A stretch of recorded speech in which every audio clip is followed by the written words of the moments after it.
이 아침 우리에게 주시는 하나님의 말씀 잠언 21장입니다.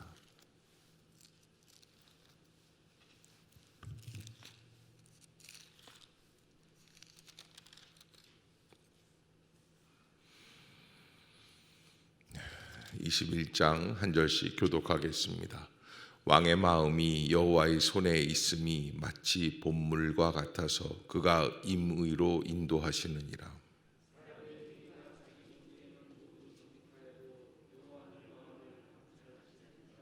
공의와 정의를 행하는 것은 제사를 드리는 것보다 여호와께서 기쁘게 여기시느니라.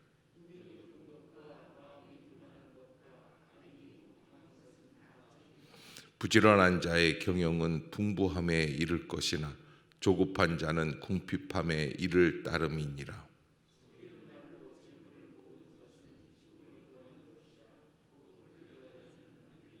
악인의 강포는 자기를 소멸하나니 이는 정의를 행하기 싫어함이니라.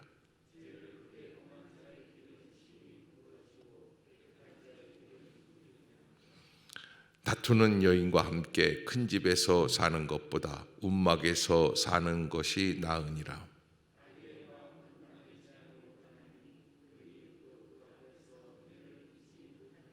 거만한 자가 벌을 받으면 어리석은 자도 지혜를 얻겠고 지혜로운 자가 교훈을 받으면 지식이 더하리라.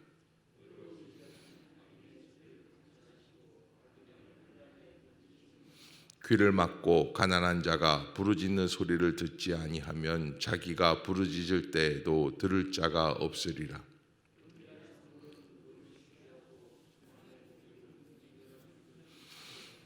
정의를 행하는 것이 의인에게는 즐거움이요 죄인에게는 패망이니라. 연락을 좋아하는 자는 가난하게 되고 술과 기름을 좋아하는 자는 부하게 되지 못하느니라.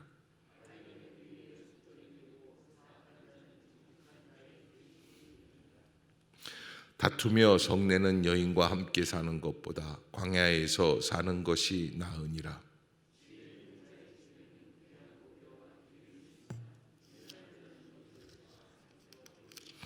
공의와 인자를 따라 구하는 자는 생명과 공의와 영광을 얻느니라.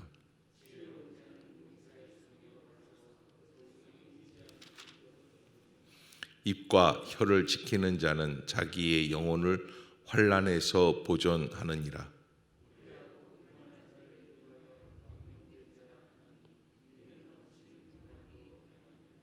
게으른 자의 욕망이 자기를 죽이나니 이는 자기의 손으로 일하기를 싫어함이니라.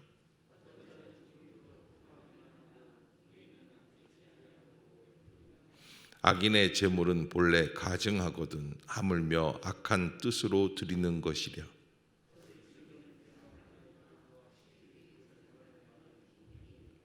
악인은 자기의 얼굴을 굳게 하나 정직한 자는 자기의 행위를 삼가느니라.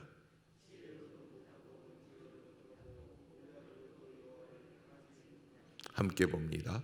싸울 날을 위하여 마병을 예비하거니와 이김은 여호와께 있느니라. 아멘. 할렐루야. 이 아침 주의 전을 찾으신 여러분들에게 하나님의 은혜와 평강이 함께 하시기를 축복합니다. 오늘 잠언 21장 우리들에게 말씀해 주고 있는 하나님의 음성은 바로 진정한 승리, 또 다른 말로 말하면 진정한 정의는 어디에 있을까? 어떻게 해야 참되게 승리하는 법이 있을까라고 하는 것을 우리에게 한 번 더 고민해 보라고 하시는 메시지다, 이렇게 볼 수 있습니다. 우리는 흔히 어떻게 해야 승리할 수 있습니까?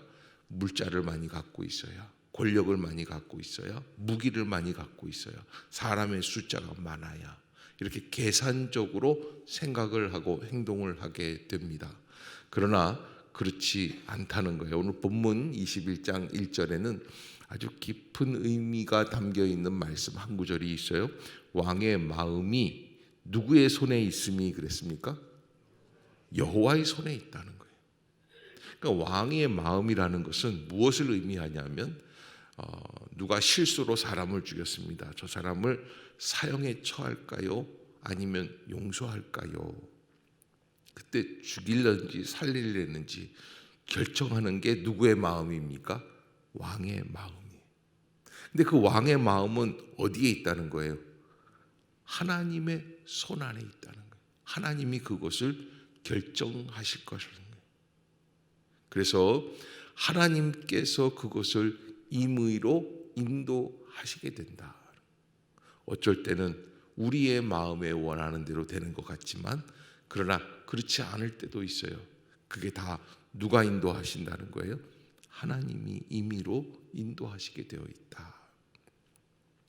그래서 이런 결과가 생기는 것은 무엇 때문인가? 2절 한번 같이 읽어봅시다. 시작. 사람의 행위가 자기 보기에는 모두 정직하여도 여호와는 마음을 감찰하시느니라. 아멘. 하나님께서 사람들은 다 대부분 자기가 중심이죠. 그래서 현대인들의 병 중에 한 가지가 자기 중심적 성향입니다. 모든 사람들이 다 자기가 원하면, 그래서 사진도 누가 나온 사진이 제일 잘 나온 사진이에요? 자기 자신이 나온 사진이. 다 한가운데 자기가 나오기를 원하는 거예요. 그런데 사람의 행위가 자기 보기에는 모두 정직하여도, 여러분 자기가 볼 때에는 자기는 별 문제가 없어요. 그러기에 다른 사람들 때문에, 유명한 얘기가 있습니다. 정신병원에서 두 환자가 싸웁니다. 왜 싸우는가? 한 사람이 이렇게 얘기를 합니다. 선생님, 의사 선생님한테 하는 얘기예요. 저놈 때문에 미칠 것 같습니다. 상대방이 발작을 하니까 그 사람 때문에 내가 더 미친다는 거예요. 그러니까 한쪽이 또 나도 저놈 때문에 미칠 것 같다는. 여러분, 서로가, 우리가 보기에는 무엇 때문이에요? 이제 정신 나간 사람들 두 사람 때문에 다 그런 거예요. 그러나 자기네들 사이에는 자기네들 나름대로 이유가 있는 거예요. 그러니까 여러분, 우리가 하나님 앞에서 무엇을 생각하느냐? 자기 보기에는 모두 정직하지만 하나님은 무엇을 감찰하신다? 마음을 감찰하신다. 마음을 감찰하신다는 것은 굉장히 아주 깊은 의미를 우리에게 주고 있어요. 마음이란 뭘까라는 것을 한번 봐야 돼요. 하나님이 보시는 마음은 뭘까? 기원전 724년에 아수르 나라라고 하는 나라의 사네립이라는 왕이 이스라엘을 침략하고 예루살렘을 약 한 18만 5천 명이라고 하는 어마어마한 군대를 끌고 와가지고 포위를 했습니다. 그래서 이거는 누가 봐도 누가 이기는 거예요? 아수르 왕이 이기는 전쟁이에요. 그런데 그 전쟁의 이야기를 듣고 히스기야 왕이 행동 어떻게 했느냐? 먼저 하나님의 성전에 올라가서 기도하기 시작해요. 자기의 모든 부드러운 옷을 벗어버리고 하나님 앞에 꿇어 엎드려서 베옷을 입고, 그리고 죄인과 같은 마음으로 회개하면서 기도합니다. 옷을 찢고 굵은 베옷을 입었다. 이거는 자기가 죄인이라는 이야기인 거예요. 더 나아가서 하나님을 의지하며 기도했다. 열왕기하 19장에 보면은 19장에 히스기야 왕이 사네립이 보낸 그 엄청난 협박 편지를 앞에 놓고 그 앞에 기도하여 이르되, 그룹들 위에 계신 이스라엘의 하나님 여호와여, 주는 천하만국의 홀로 하나님이시라. 주께서 천지를 만드셨나이다. 여호와여, 귀를 기울여 들으소서. 여호와여, 눈을 떠서 보시옵소서. 사네립이 살아계신 하나님을 비방하러 보낸 말을 들으시옵소서. 이렇게 히스기야 왕은 그 침략 앞에서 기도하게 되어 있습니다. 자, 여러분, 이렇게 엄청난 그 공격 앞에서 마침내 누가 살아남게 됩니까? 히스기야 왕이 살아남게 된다는 거예요. 인간적으로 볼 때는 이 전쟁은 누가 이기는 거예요? 사네립 왕이 이기는 거나 마찬가지예요. 당연히 이긴 거예요. 더 이상 공격할 필요도 없는 거예요. 항복할 일만 남은 거예요. 18만 5천 명이 하룻밤에 병이 들어서 죽어요. 있을 수 없는 일이죠. 그러니까 이 전쟁에서 18만 명이 죽은 것을 보고 사네립 왕이 후퇴를 합니다. 자기네 나라로 돌아갑니다.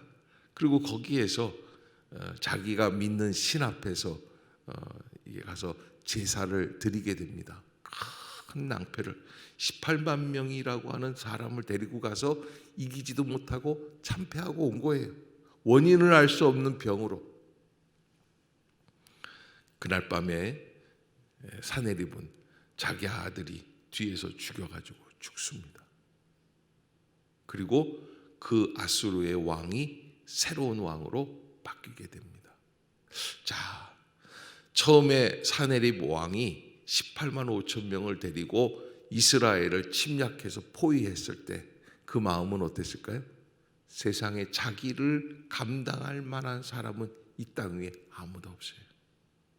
이 예루살렘 이 정도는 아무것도 아니야. 그런데 히스기야 왕이 그 이야기를 듣고 하나님 앞에 엎드려 통곡하며 기도하기 시작을 할 때 이게 전세가 바뀌게 되었다는 거예요. 자, 이 전쟁을 이기게 한 분은 누구냐 이거예요. 그 힘은 어디에 있느냐라는 거예요. 성경이 우리에게 말씀해 주시는 지혜는 하나님이 이기게 하신다라는 거예요. 우리가 가만 보면 하나님은 마음을 감찰하시느니라. 그래서 이 기도라는 건 뭐예요? 하나님께 더 가까이 나아가서 하나님을 의지하겠다는 거예요. 인간적인 방법보다는 하나님께 의지하겠다는 거예요. 하나님께 배워 달리겠다는 거예요. 그래서 여기 오늘 본문 21장 3절에 공의와 정의를 행하는 것은 제사 드리는 것보다 여호와께서 기쁘게 여기신다. 그렇게 되어 있어요. 이거는 제사는 드리지 말고 공의와 정의를 행하면 되느냐 그런 얘기는 아니에요. 그러나 우리는 어떻게 생각하면 되냐, 어떻게 생각하고 있기 때문에 이런 말이 나오냐면 제사만 드리면 된다고 생각해요. 뒤로는 공의와 정의가 아니라 어떻게 해요? 자기 마음대로 살아가는 거예요. 자기 멋대로. 그래서 이 공의와 정의라는 것은 어떤 기준이에요? 하나님 앞에서 어떻게 살아가느냐라고 하는 거예요.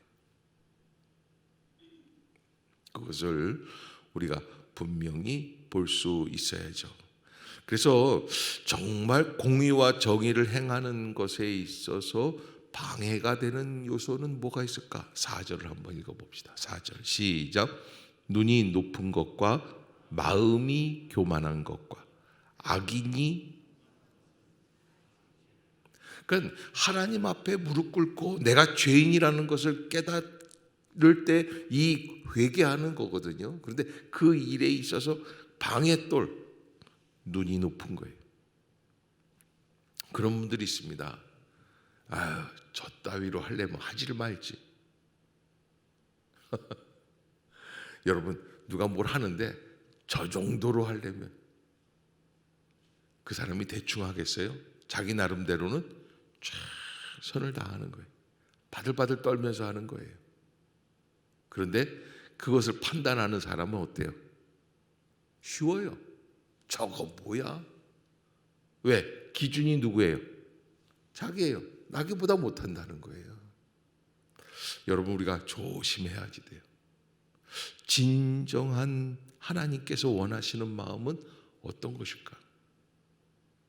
이 땅에서 보면 실력이라는 게 내가 볼 때는 어마어마한 것 같지만, 그러나 정말로 사람의 마음을 움직이기 전에 하나님의 마음을 움직일 수 있는 것은 무엇일까요? 전심으로 주님 앞에 어떻게 서 있느냐라고 하는 거예요. 그래서 눈이 높다는 것은 뭐 좋은 의미로 쓰일 때도 있지만 이것은 하나님 앞에서 참 부끄러운 일이다. 마음이 교만한 것, 이거 조심해야지 될 일입니다. 눈이 높다는 것, 마음이 교만하다는 것, 이거 다 같은 말입니다. 더 나아가서 악인이 형통하려고 하는 것도 죄라는 거예요. 그래서 하나님 앞에서 하나님은 어떤 사람을 바라보고 어떻게 판단하시는가? 12절을 한번 봅시다. 시작. 의로우신 자는 악인의 집을 감찰하시고 악인을 환난에 던지시느니라. 아멘. 의로우신 자는 악인의 집을 감찰하시고 의로우신 자는 악인의 집을 감찰하십니다. 이게 무슨 이야기입니까? 여러분, 하나님이 감찰하시면은 의인이나 악인이나 당해낼 재간이 없어요. 하나님이 감찰하시는 거예요. 그러기에 하나님은 선한 사람, 연약한 사람보다는 악인을 감찰하시는 거예요. 악인을 환난에 던지게 되시는 거예요.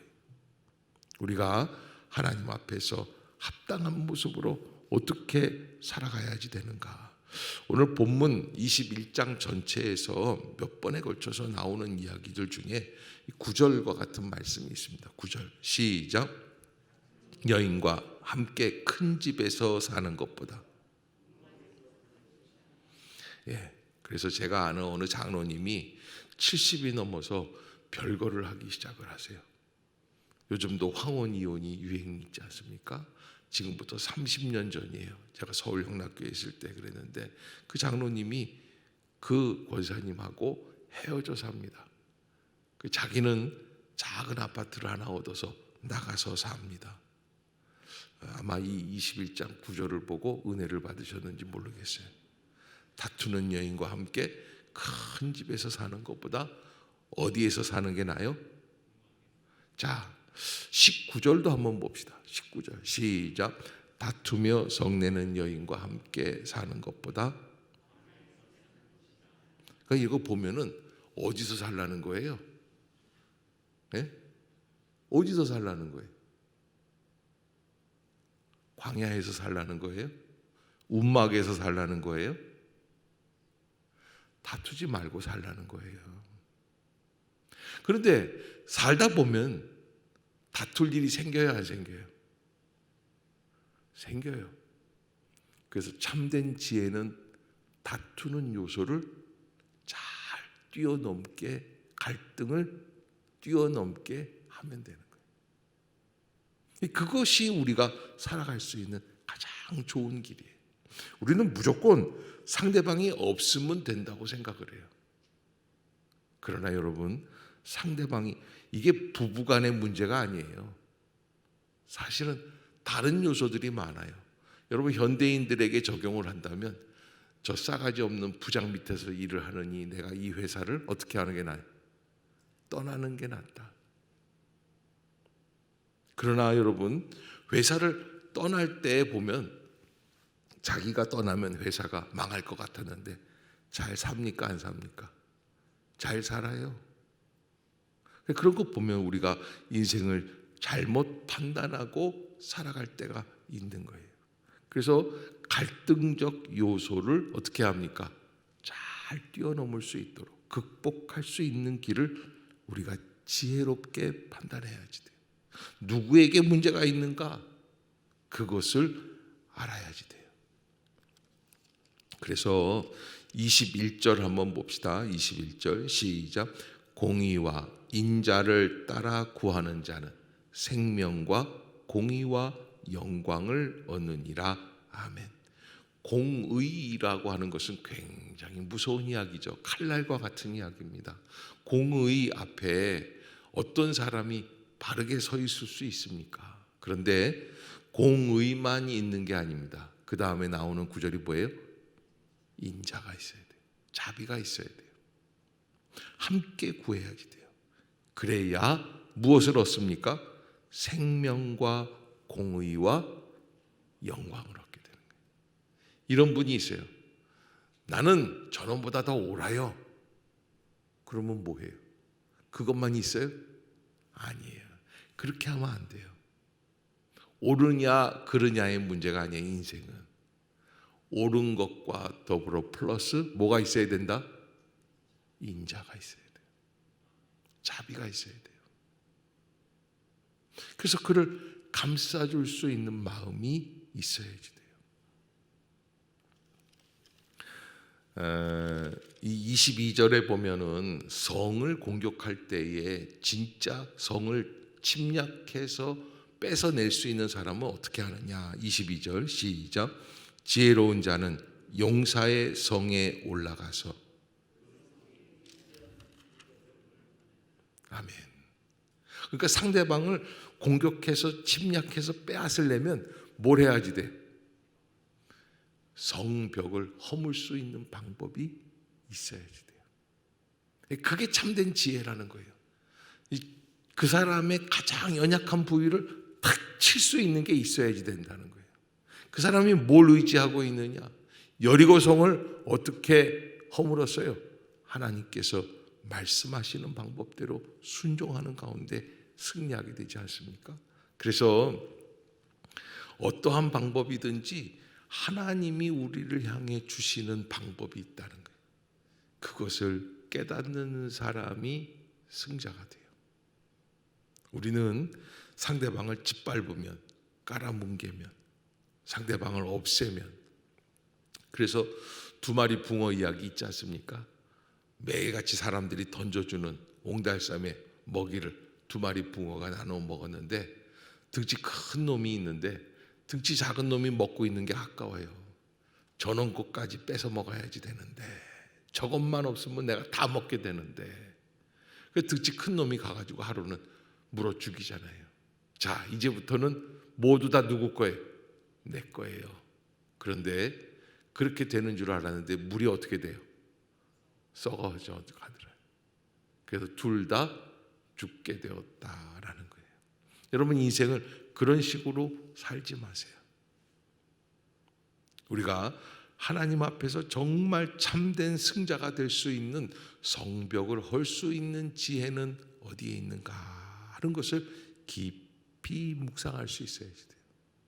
적어도 그 정도의 말씀은 생각할 수 있어야 잠언을 공부한 사람이 된다라고 하는 것입니다. 그래서 26절을 한번 볼까요? 26절 시작.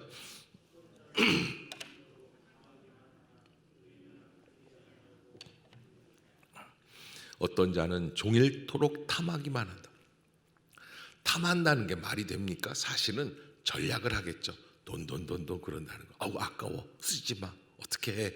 이렇게 하자. 이 돈을 차라리 여기다 쓰자. 뭐 이렇게 한단 말이죠. 그런데 어떤 사람은 아끼지 아니하고 베푼다. 자, 여러분, 아끼지 아니하고 베푸는 사람을 여기 26절에 뭐라고 표현해요? 의인이라고 표현해요. 아니, 이런 사람들은 어떤 사람이라고 그래요? 씀씀이가 어떻다고 그래요? 해프다고 그래요. 해픈 사람이에요. 그 사람이 어떻게 의인이에요? 그런데 제가 중학교 때 사회 선생님이 여자 선생님이셨는데 이런 말을 하셨어요. 너희들 앞으로 살아갈 때 100만 원 이하는 깎지 마라. 100만 원 이하는 깎지 말래요. 그래서 우리가 그때 당시에 100만 원이면 집도 안 찾았어요. 아니, 100만 원 이하는 깎지 말라니요. 선생님, 그게 무슨 말씀이세요? 악착같이 어떻게 하든지 살아야지요. 100만 원 이하는 깎지 말라. 자기는요, 그 당시에 그분이 돈이 좀 있으셨던 것 같아요. 그래서 정말 큰 거 아니면 절대 시장 가서는 안 깎는다. 우리 엄마들 뭐해요? 예전에 콩나물 100원어치 살까요? 50원어치 살까요? 이거 갖고 고민하던 시대예요. 그래서 엄마들이 100원어치 살까 하다가 50원어치 사요. 그리고 50원어치 살 때 그 아줌마가 팔 때 그냥 웬만큼 줄 만큼 주는 거예요. 그러니까 어쩌다 보면 거의 한 70원어치 주는 거예요. 그리고 또 딴 데 가서 또 50원어치 또 사요. 조금 줄 수가 없으니까. 그러면 이익이잖아요. 모두 얼마를 벌어요? 양쪽에서 70원어치 사면 40원 번 거예요. 그 엄마는 그걸 가지고 뿌듯하게 생각합니다. 얼마 벌었다고. 그런데 그 선생님이 얘기하시길 그러는 거예요. 그런데 말이야, 그런 사람일수록 전체를 보는 안목이 없어.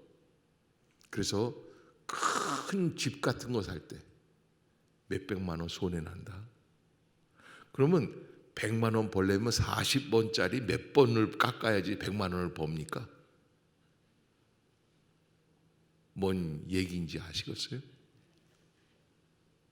여러분, 작은 이익, 요거 10,000원, 20,000원 이런 거 막 하다가 그게 나쁘다는 게 아니에요. 근데 거기에 매달리게 되다 보면 큰 흐름을 놓쳐요. 큰 흐름은 어디에 있습니까? 하나님 마음에 있어요.